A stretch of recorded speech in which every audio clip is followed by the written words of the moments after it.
Bueno, qué interesante. Escuché el último tramo de Marga contando toda esta parte técnica. Lo mío es totalmente relaciones interpersonales. Nada de números. Bueno, como decía, mi nombre es Silvia Batista. Estoy representando también a mi socio, el doctor Diego Duprat, que no pudo estar presente por otra actividad que tenía fuera de Bahía Blanca. Bueno, déjenme decirles que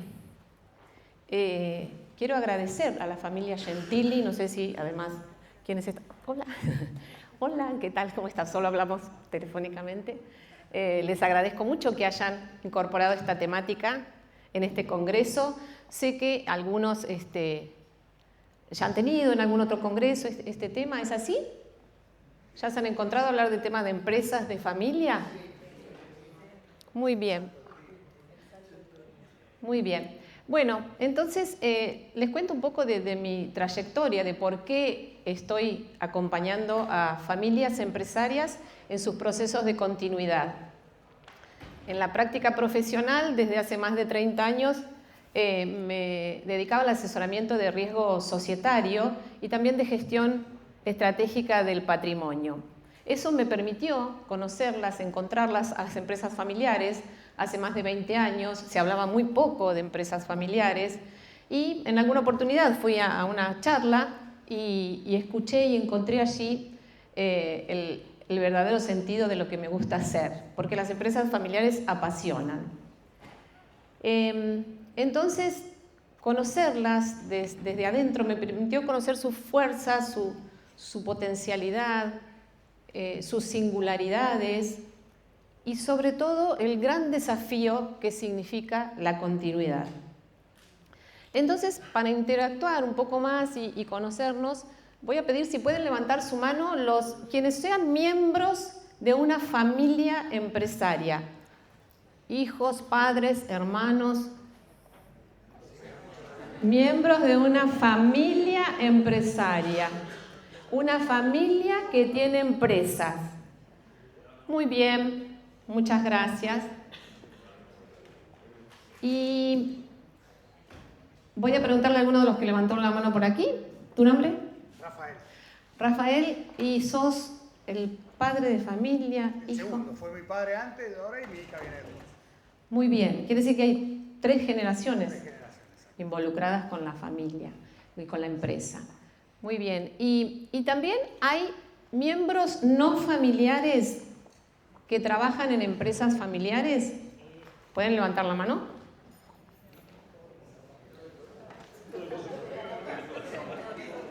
Muy bien, son los menos, pero bien. Bueno, ya sucede que empieza a ser parte de lo que pasa en las empresas familiares, es verdad. Muy bien, eso es una de las cosas que moviliza los sistemas de la empresa familiar, ¿no es cierto?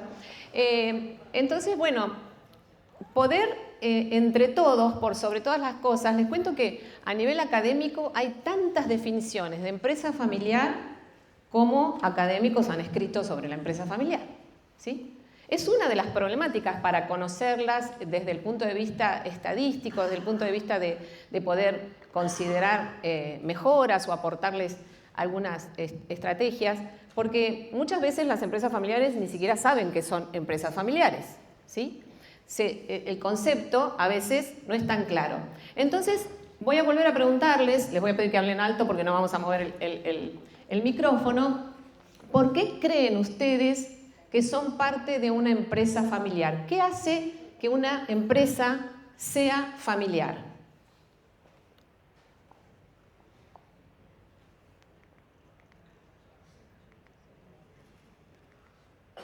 A ver si tienen algo para decirme. Lo anoto. ¿Por qué creen que su empresa es familiar? Si hay más de uno. Porque hay varios miembros de una misma familia en una empresa. ¿Qué decías? Si hay más de uno, ya me parece que... Si hay más de uno en la empresa, parece que es familiar. ¿Algo más? ¿Qué se les ocurre? Y que en teoría comparten algunos objetivo, una visión. Comparten objetivo, comparten visión. ¿Algo más? Puede ser un bioquímico y que haya formado una empresa familiar. Que haya formado una sociedad como empresa familiar. O sea, que ha formado una sociedad, la formalizó a la empresa y como empresa familiar. Quiere decir que también están sus hijos en esa sociedad. Bien. Van apareciendo la forma de definirla. ¿Algo más se les ocurre? ¿Cómo? Generaciones. Qué interesante. Siempre sale el tema de lo que estamos hablando hoy, justamente. Bueno, les agradezco por todo lo que han mencionado. A veces, ¿no? Lo primero que sale es están, son. ¿Sí? Es difícil ponerle nombre al rol. ¿Qué son en la empresa familiar? Son dueños, trabajan, son hijos, son cuñados, ¿sí? Son sucesores, son herederos, son fundadores. Es difícil ponerle nombre, ¿verdad? Entonces yo les voy a compartir la definición que más encuentro cuando acompaño a las familias empresarias y sus empresas familiares, que tiene que ver con algunas de las cosas que han mencionado, ¿no? Es familiar, dice allí, cuando la propiedad está en manos de uno o más miembros de una familia. Es decir, tienen el control sobre las decisiones. En algún caso, generalmente, algunos miembros familiares la dirigen y o gestionan. ¿Sí? ¿Se van encontrando en esta parte de la definición? Bien, fíjense que hay 3 opciones. Ser propietario está sin discusión, ¿sí? Aún así pudiera ser que no todos los miembros familiares sean los que la dirigen y o gestionan, ¿no? Y de hecho, aquí hay miembros de la empresa familiar que no son miembros familiares, ¿sí? Bienvenido sea eso también para las empresas familiares. Dice también que desde la fundación se ha construido un legado que excede lo económico-financiero con alcance social, cultural, intelectual y humano. ¿Alguna vez habían pensado que todo eso era lo que están gestionando? Me parece que el mayor foco se pone en lo económico-financiero, pero indefectiblemente lo que la empresa familiar, de la mano de las familias empresarias, construye es un legado. Y el sostén, la base, el soporte del patrimonio económico financiero es el patrimonio sociocultural e intelectual y humano, ¿sí? Y viene acá lo que la diferencia que fue mencionado acerca de las generaciones. Existe en la familia empresaria deseos e interés de continuidad del negocio en la nueva generación. Esa última parte dice un montón de cosas.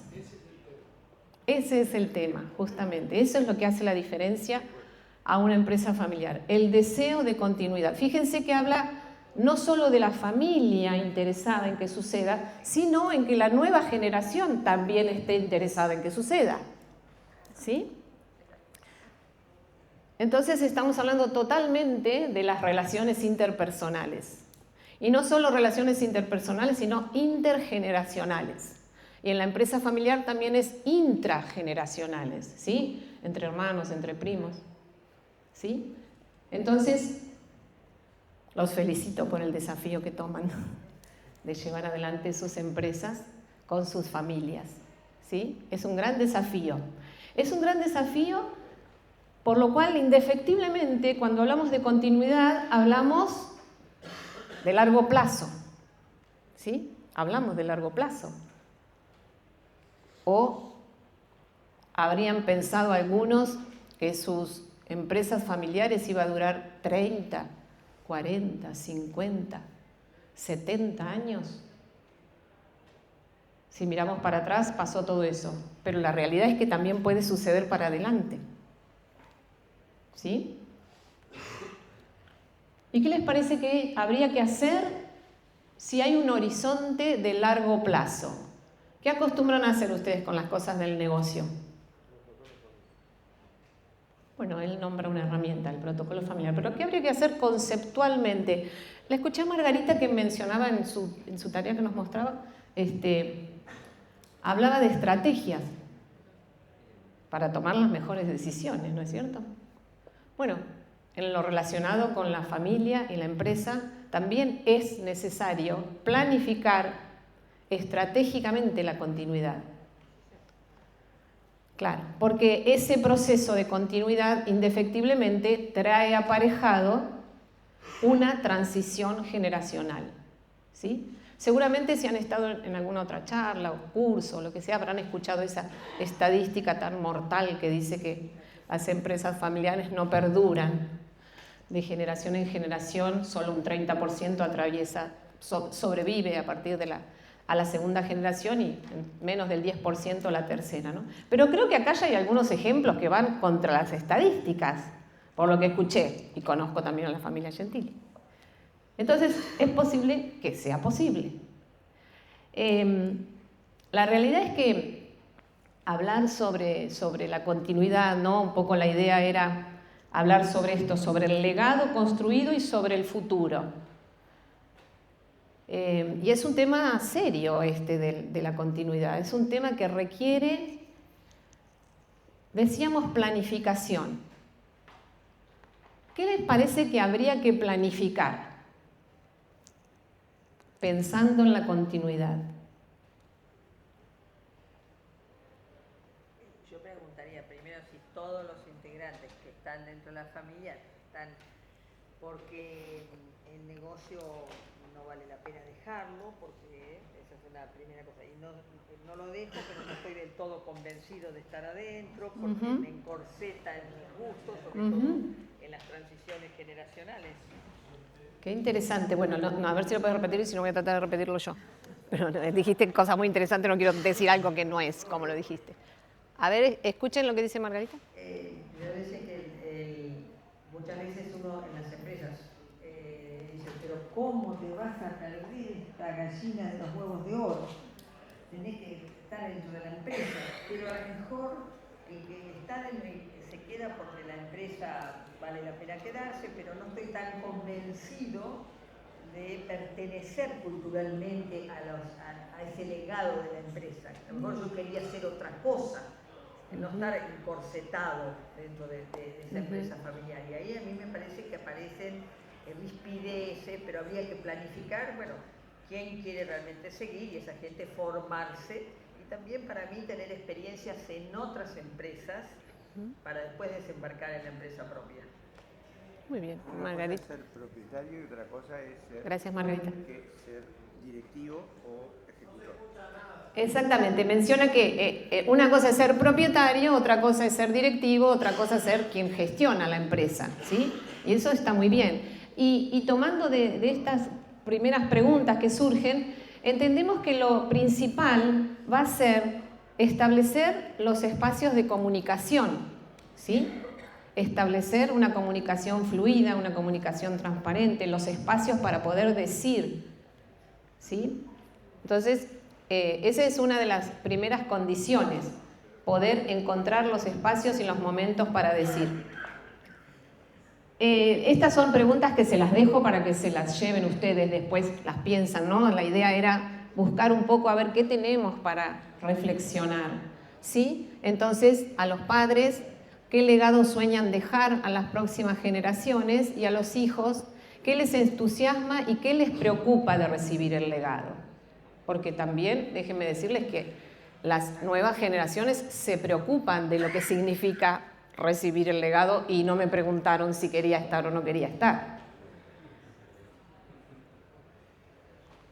Entonces, quería algunos temas, la verdad que la temática es enorme, y traje algunas cosas que quería compartir con ustedes que están basadas todas en mi experiencia de acompañar los procesos de continuidad, como digo.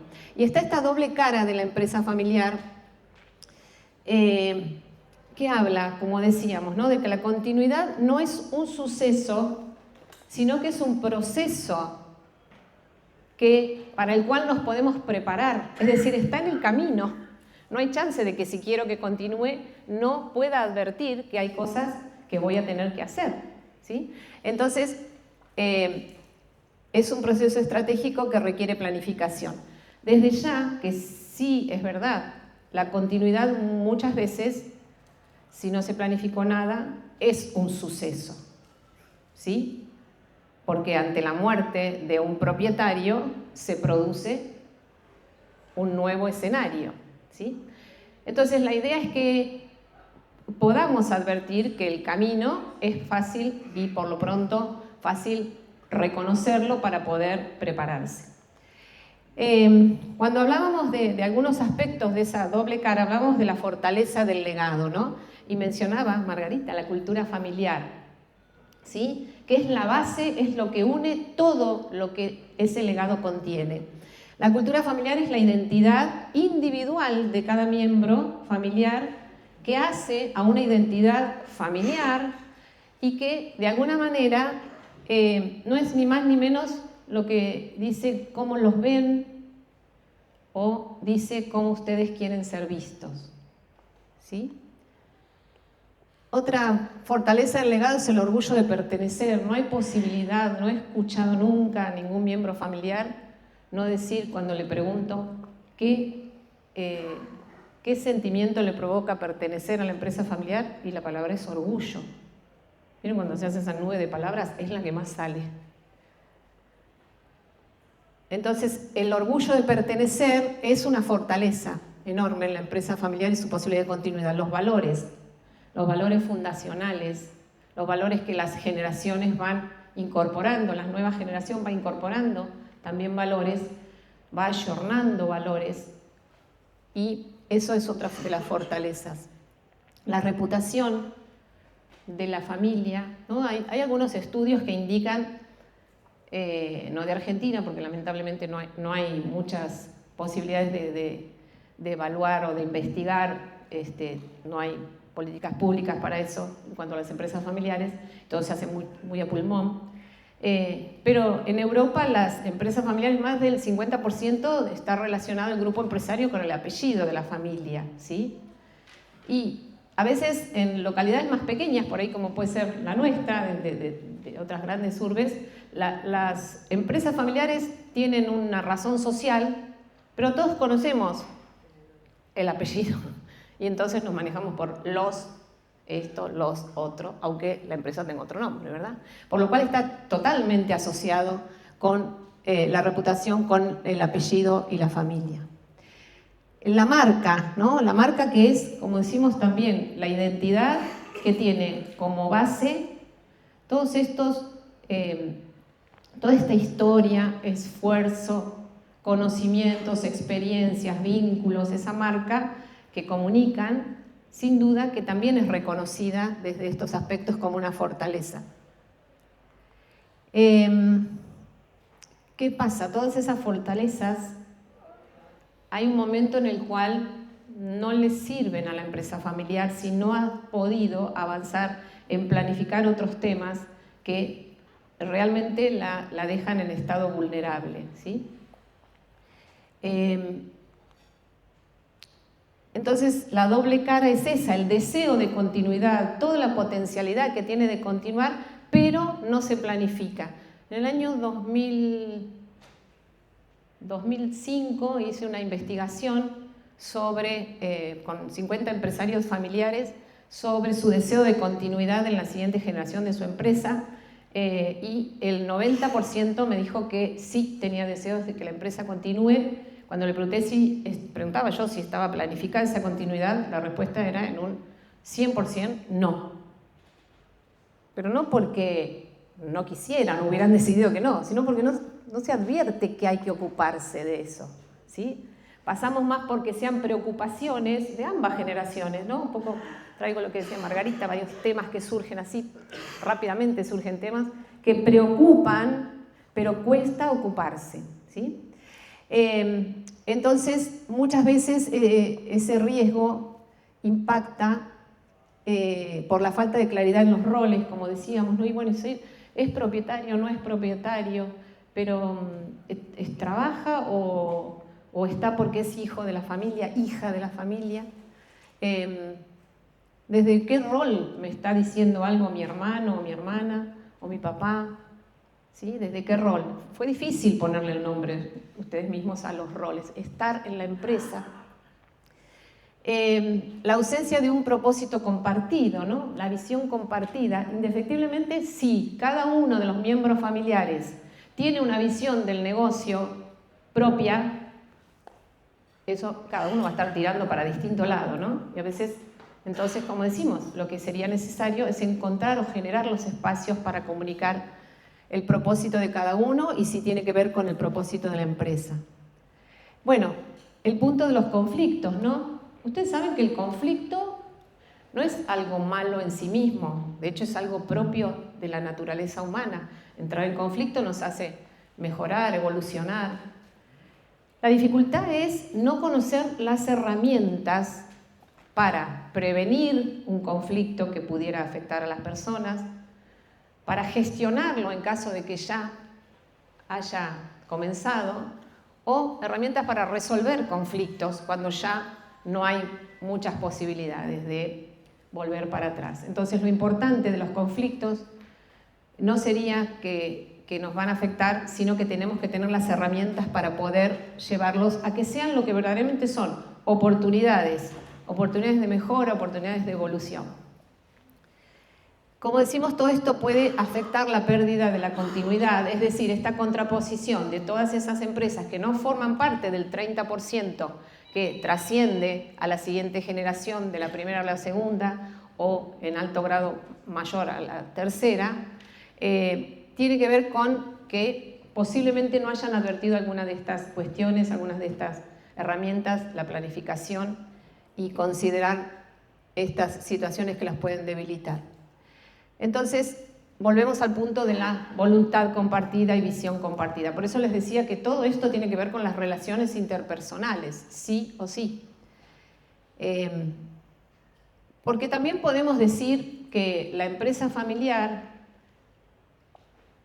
en generaciones anteriores no tenía tanto esta mirada que yo les estoy aportando. Antes era alguien que decidía, ¿no?, en el rol de propietario y en el rol de fundador o fundadora mayormente, se decidía el destino de la empresa y el destino de quienes iban a trabajar y quienes no iban a trabajar y qué había que estudiar, ¿sí?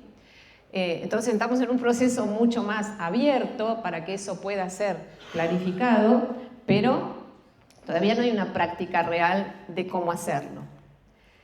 Entonces, en esta relación, como decía, de las claves que podríamos mencionarles algunas simplemente para este espacio, bueno, ser conscientes que las generaciones tienen distinto lenguaje, ¿sí?, que tienen distinta mirada del mundo, que tienen distinto entendimiento de lo que es la empresa o lo que significa la empresa, por lo cual siempre deberíamos ir detrás de lograr una visión compartida, algo que lleva su tiempo, ¿sí?, pero debería ser algo producto del diálogo entre las generaciones, ¿sí?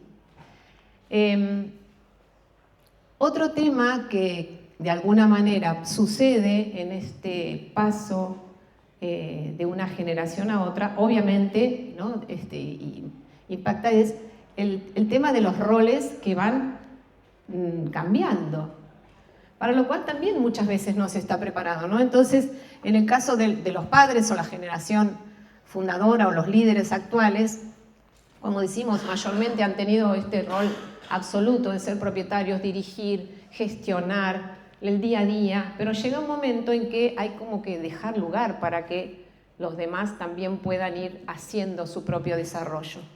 Entonces hay un cambio en el rol y el rol ideal hacia el cual puede pensarse esa continuidad es hacia el rol de mentor estratégico, ¿no?, teniendo en cuenta que tiene toda la capacidad y todos los conocimientos para ir de alguna manera mentoreando a la siguiente generación, sean miembros familiares o no sean miembros familiares. Igual requiere de una transferencia de conocimientos y de esa cultura familiar que se pretende también de alguna manera transferir. En el caso de los hijos también se atraviesa este proceso de colaborador o de aprendiz que hay al comienzo hasta que se van haciendo de su lugar, pero llega un momento, y este es un momento muy difícil de distinguir, llega un momento en el que esos jóvenes, esa nueva generación, también tiene que ocupar un lugar de liderazgo para la construcción de esa continuidad. Entonces son como movimientos de tiempo, de personas, de formas de pensar, de formas de prepararse.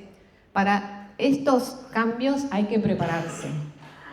Estos cambios necesitan acompañamiento, necesitan tiempo, necesitan preparación y es necesario tenerlos en cuenta en la agenda del plan estratégico de continuidad.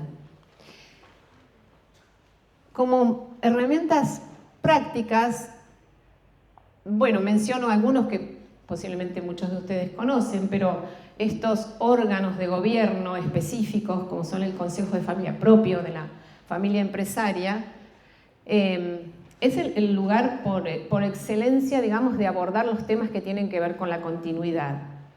¿Por qué? Porque allí es donde se abordan los temas de la empresa que impactan en la familia y los temas de la familia que impactan en la empresa. Cuando esos temas son tratados en otros ámbitos, no se cumple el verdadero efecto que tiene el atender los temas de la familia, ¿sí? Entonces, el Consejo de Familia es el lugar específico de reunión para esas tomas de decisiones que hay que tener en relación a pensar cómo debe ser o cómo querrían que sea la continuidad. El acuerdo empresario familiar, bueno, alguien mencionó el protocolo, digamos, el acuerdo empresario familiar es un proceso de comunicación por sobre todas las cosas, es un proceso de comunicación de todos los miembros familiares.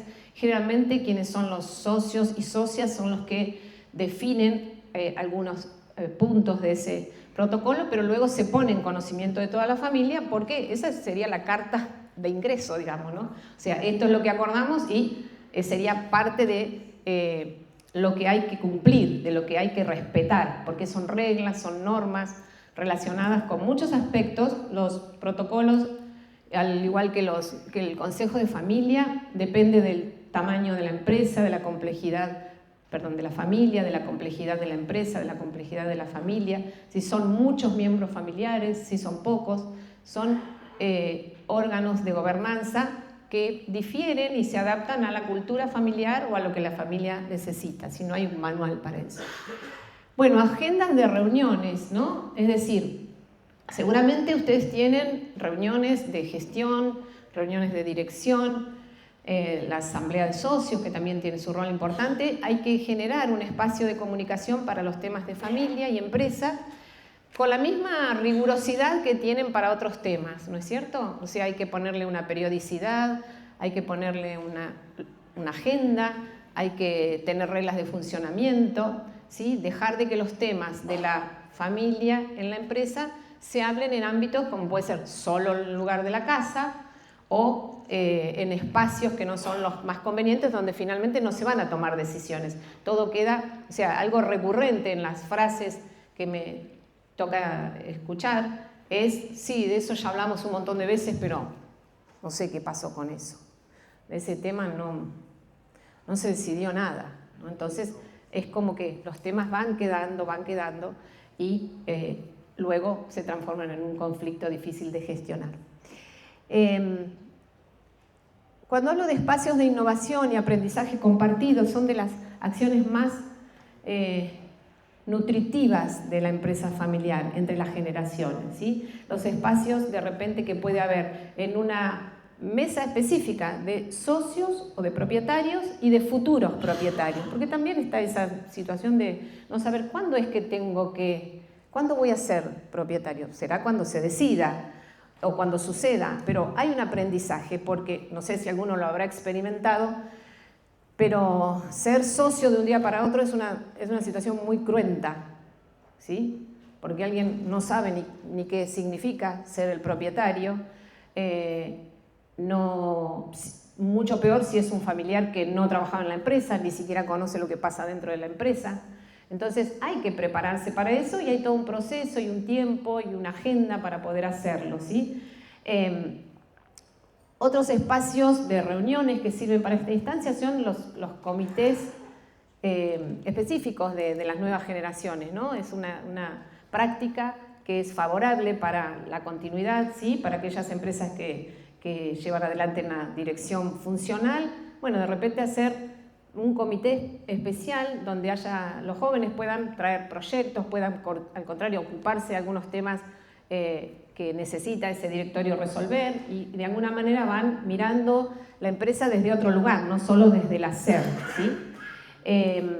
Esos comités muchas veces son comités de innovación, por ejemplo, o de algún tema particular, ¿no? Donde los jóvenes ya hemos visto que nos superan ampliamente, ¿no? La tecnología y todas esas cuestiones, a veces digitalizar la empresa, a veces cómo nos puede favorecer la inteligencia artificial. Bueno, son temas en los cuales se mueven mucho mejor que los más grandes y entonces son espacios de aprendizaje, como decíamos.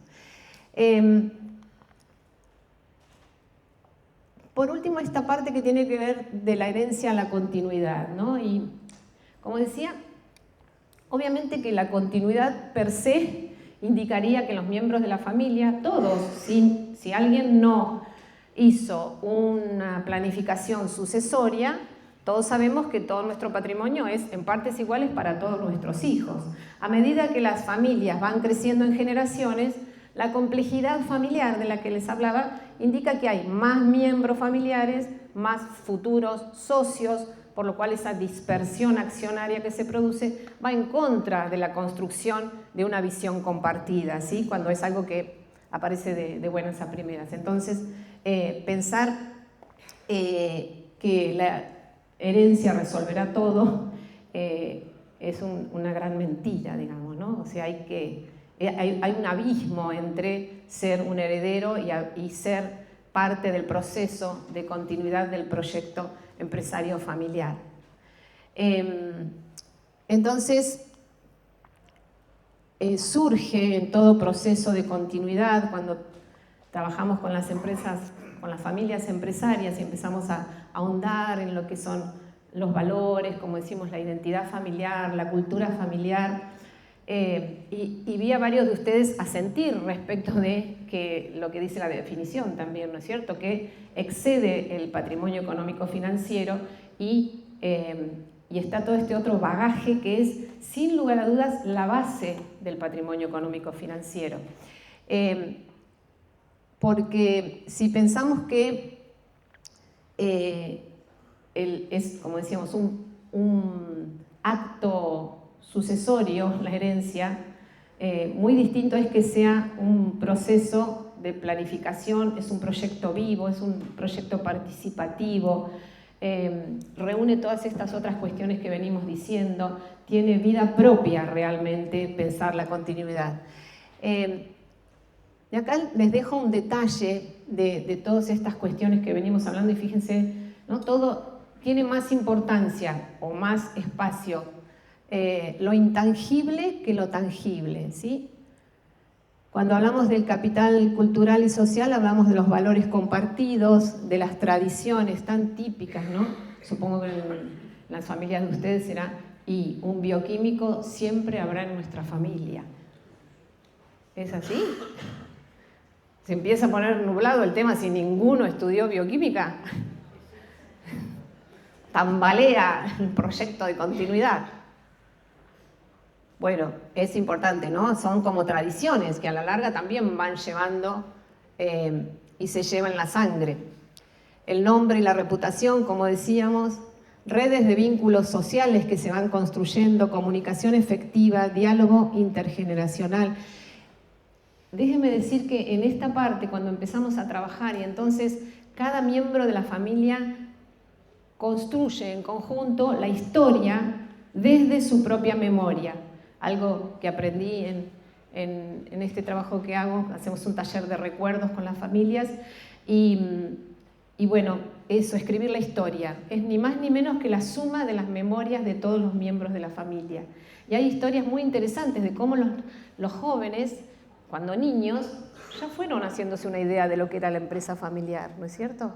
Todos habrán jugado a ser bioquímicos, me imagino, en algún momento, algún juego de eso. Escuchar al abuelo contar historias de la empresa, de cómo empezó, las conversaciones familiares de cuestiones que fueron hitos en la empresa, ¿no? Del crecimiento, a veces de las cosas difíciles que han pasado en la empresa. Entonces, todo eso va siendo parte de la empresa familiar. Otras cosas que van surgiendo. Hay miembros de la familia que no trabajan, que tienen una actividad totalmente distinta y de repente cuando empieza este proceso se iluminan en cuanto al sentido de pertenencia que igualmente tienen a pesar de no estar en la empresa. Pero todo lo que sucedió antes se vivió de manera pareja entre los hermanos de las siguientes generaciones. Entonces también todo eso va nutriendo el deseo de continuidad, ¿no? Cuando hablamos del capital humano intelectual, entonces no solo son los conocimientos adquiridos por educación, por experiencia, que es tan importante para lo que necesite específicamente la empresa, sino sobre todo las habilidades y talentos personales. Y este es un punto en el que quiero detenerme porque la gestión estratégica del talento es una tarea que la familia empresaria debe atender, ¿sí? Porque luego, como decimos, todos los miembros familiares algún día, a no ser, como digo, que haya un proceso de planificación sucesoria que un miembro familiar elija no estar en esa sociedad patrimonial y entonces reciba otros activos que no correspondan a la empresa, bueno, va a ser un socio, ¿no es cierto? Entonces, qué importante que también pueda aportar sus habilidades desde el rol que le toque. Esa es la idea, que el proceso abre las puertas y cierra las puertas que corresponde cerrar para las distintas decisiones que hay que ir tomando, ¿no? La capacidad y estilo de tomar decisiones, justamente la salud física y emocional y el carácter personal. Todo esto entra en juego en esa continuidad deseada y anhelada que está en la definición, ¿sí? No es algo que debería ser autónomo, automático.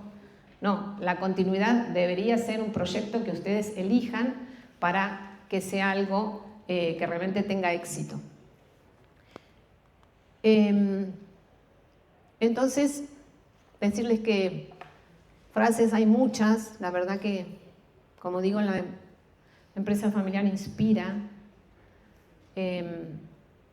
y sí es importante identificar que hay una construcción detrás de la posibilidad de continuidad. Son procesos que enriquecen no solo a la generación actual, sino que a medida que las generaciones transcurren, va perdiéndose ese contacto con el origen, ¿sí? Eso también se visibiliza, se va perdiendo el contacto con el origen.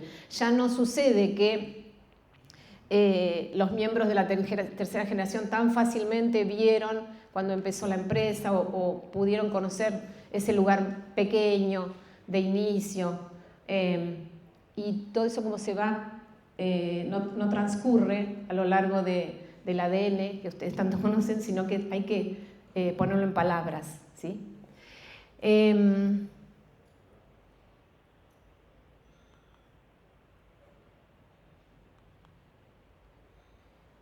Mis sugerencias sería a los padres abrir los espacios de diálogo y confianza, ¿sí?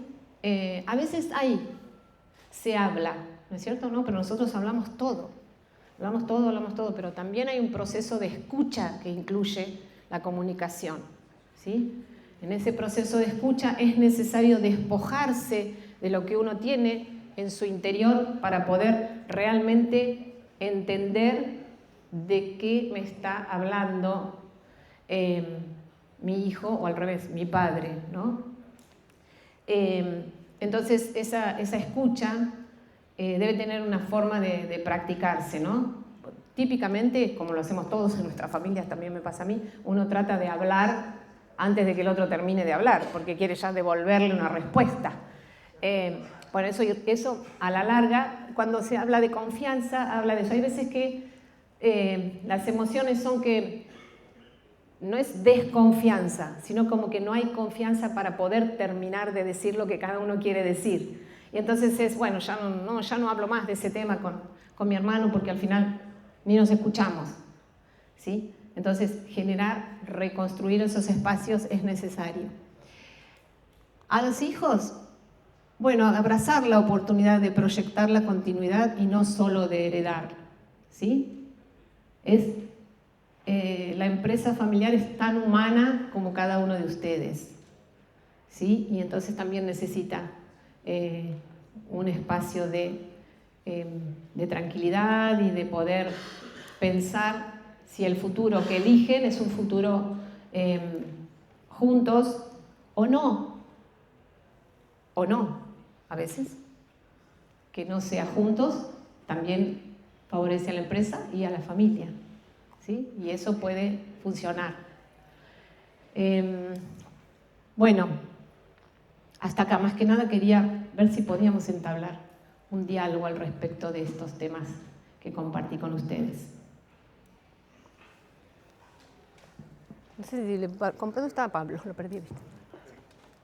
Sí, te hago una pregunta. Mirá, yo soy de Mendoza y en Mendoza hemos visto que las bodegas, las grandes bodegas y grandes fincas, las trabajó mucho la primera generación, la segunda generación ya no las trabajó tanto y la tercera generación vendió todo y está toda en manos extranjeras.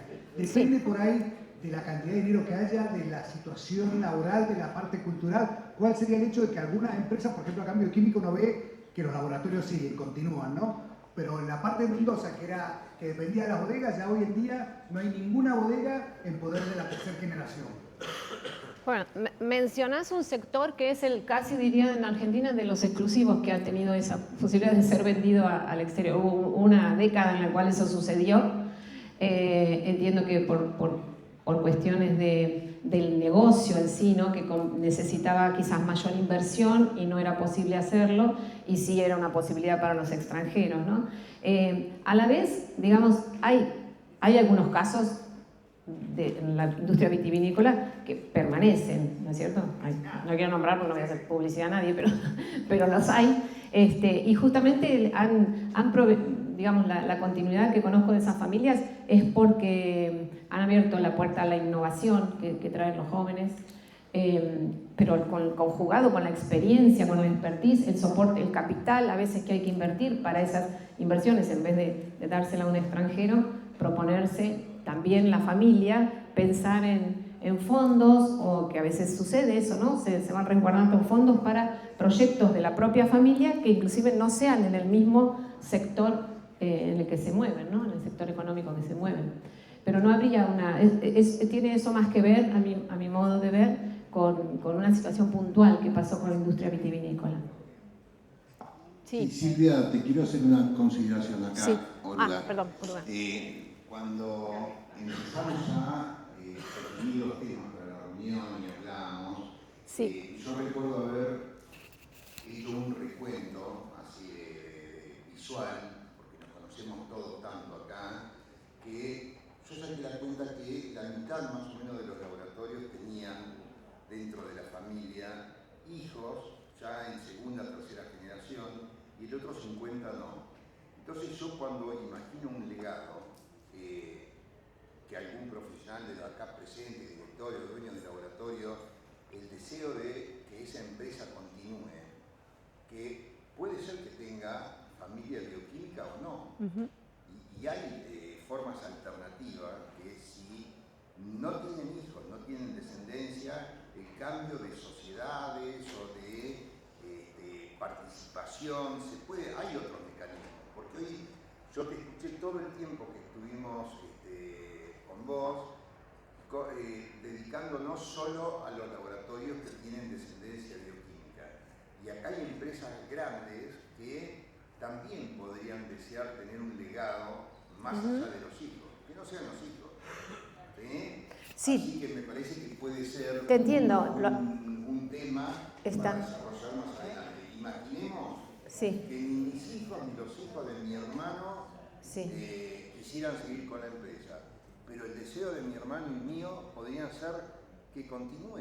Si la empresa anda bien y es exitosa, no estará en la dirección nuestra porque ya nos vamos poniendo viejos, pero la empresa podría seguir funcionando perfectamente. Sin duda, de hecho la definición dice que la propiedad tiene que estar en manos de la familia, de ahí arranqué justamente explicando la definición, porque es algunas veces los mismos miembros familiares la dirigen y la gestionan en la mayoría de los casos, pero esos son los roles que se pueden delegar sin problema. Ahora, si vos te estás refiriendo a que sean solo propietarios y tampoco quieran ser propietarios de ese legado, no es eso lo que está diciendo, que sean propietarios.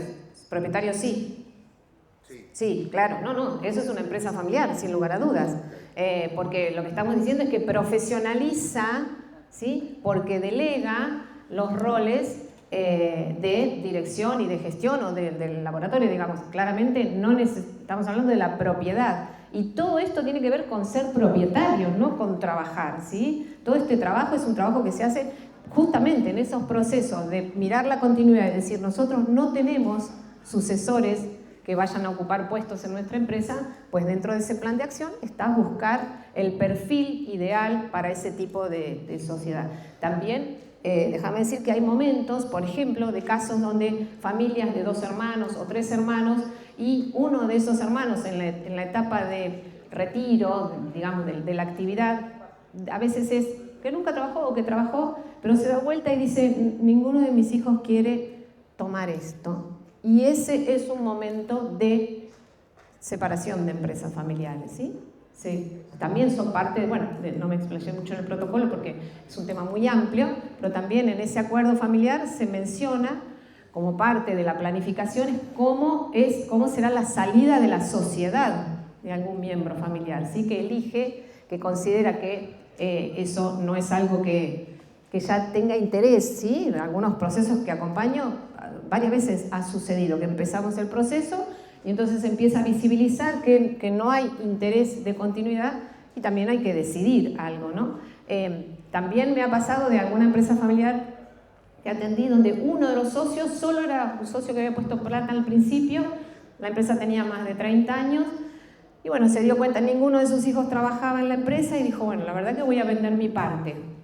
Voy a vender mi parte porque no hay posibilidad, no me interesa.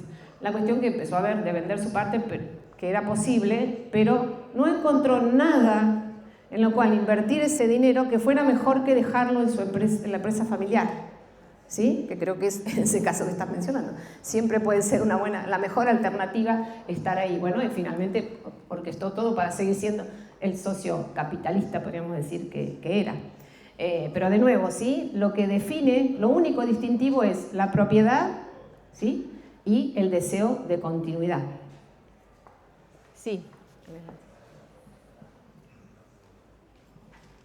Me da la sensación que un poco, referido a lo que preguntaba Oruga, es una sensación nomás.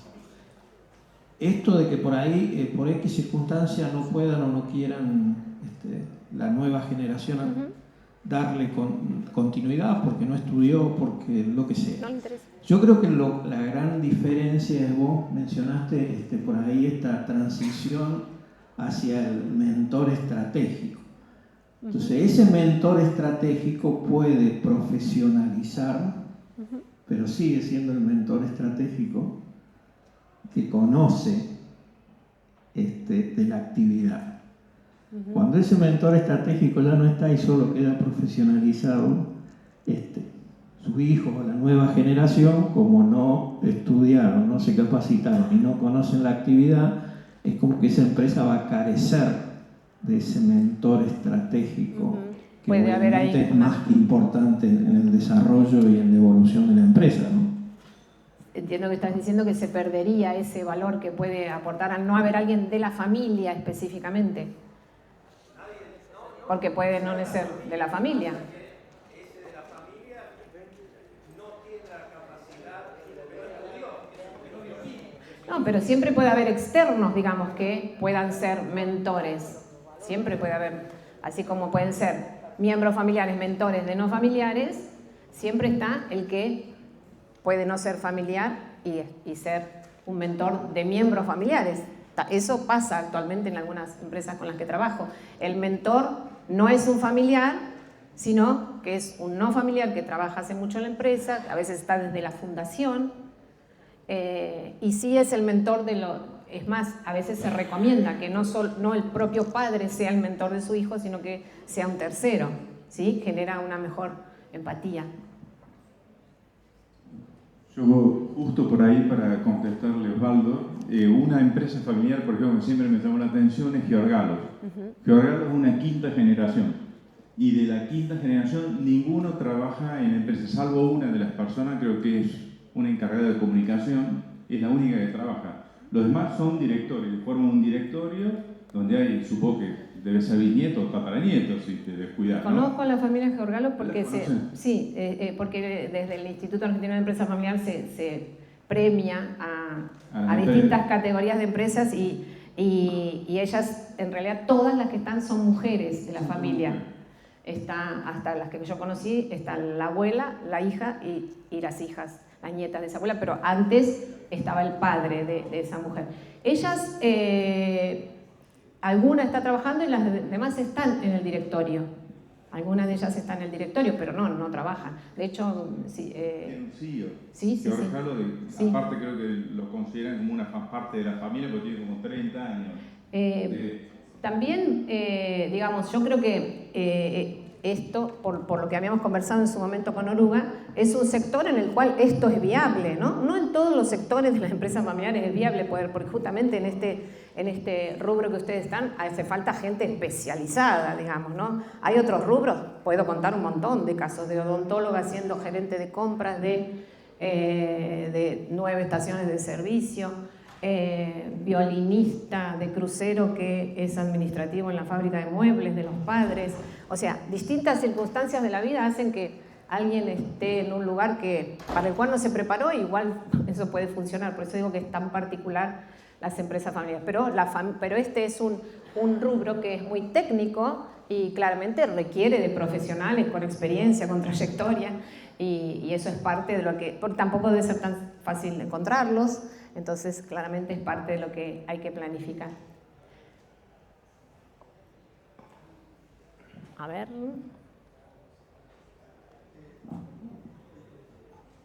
Gracias, Pablo. En el caso, nosotros hace ya muchos años, yo ingresé a ALAC, donde veía una perspectiva de que los laboratorios que compartía ALAC, la mayoría era, digamos, familiar, o sea, padres, hijos, bioquímicos, que trabajaban en la misma actividad, y por eso, y el tema de los convenios, o digamos, la sociedad como estaba constituida. En el caso nuestro, son 6 generaciones. El laboratorio tiene 100 años, va a tener 100 años. Y yo lo vengo analizando, que hay, con la charla muy clara de usted, que se dieron, para permanecer tantas generaciones, se dieron circunstancias como una buena planificación, reglas claras, que el laboratorio era una familia, que los socios eran igualitarios, cosa que en algunas cosas no fue mal, como es lógico, porque el ser humano es así, pero creo que la planificación y el objetivo es fundamental y la regla clara. En el caso de una familia, son 3 familias, claro. Y ahora 2 familias, es muy difícil. Seguro. Manejar una sociedad cuando ya hay 2 familias con hijos bioquímicos y hijos no bioquímicos.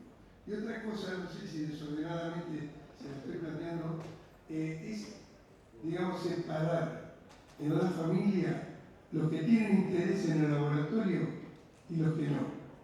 Porque entonces, usted lo dijo muy claro, todos quienes en la historia se sienten dueños de aquellos que nunca participaron, no tienen el mismo derecho, a mi criterio, de, digamos, hacer que la sociedad permanezca. Yo creo que 3 o 4 puntos que son vitales para que esto permanezca. Nosotros, por ejemplo, firmamos un acuerdo de partes que cuando cumplíamos 70 años nos retirábamos de la sociedad. Y así lo hicimos, donde todavía tenemos, bueno, en mi caso tengo seguramente 1 o 2 neuronas todavía que me funcionan, porque mastico chicle incluso en la calle. Entonces, digamos, lo veo de que me pasó que una generación anterior estaba ya casi con 80 años, no podía sacar sangre, no podía decidir y era el dueño. Entonces, yo creo que las reglas claras, el reglamento interno, me decía Manuel, el reglamento interno nosotros lo ejercimos a rajatabla. Porque eso es también futuro problema y ruptura de sociedad. No, le quería comentar eso. ¿Cómo es tu nombre? Yo soy Manuel. Manuel, muchísimas gracias por contar toda esta parte de la historia. Una empresa familiar con 100 años siempre es para celebrar. Y también cada familia elige cómo continuar, ¿sí? Podríamos decir que no hay modelos específicos. Algunas cosas que funcionan en una familia nunca serían viables en otra.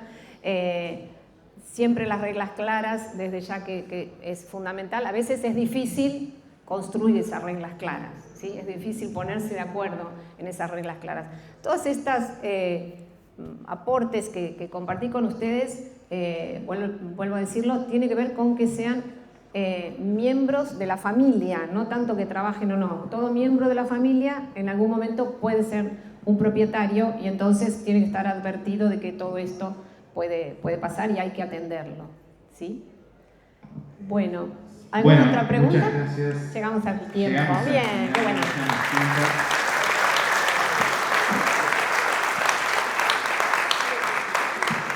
Muchísimas gracias por ustedes y por sus consultas.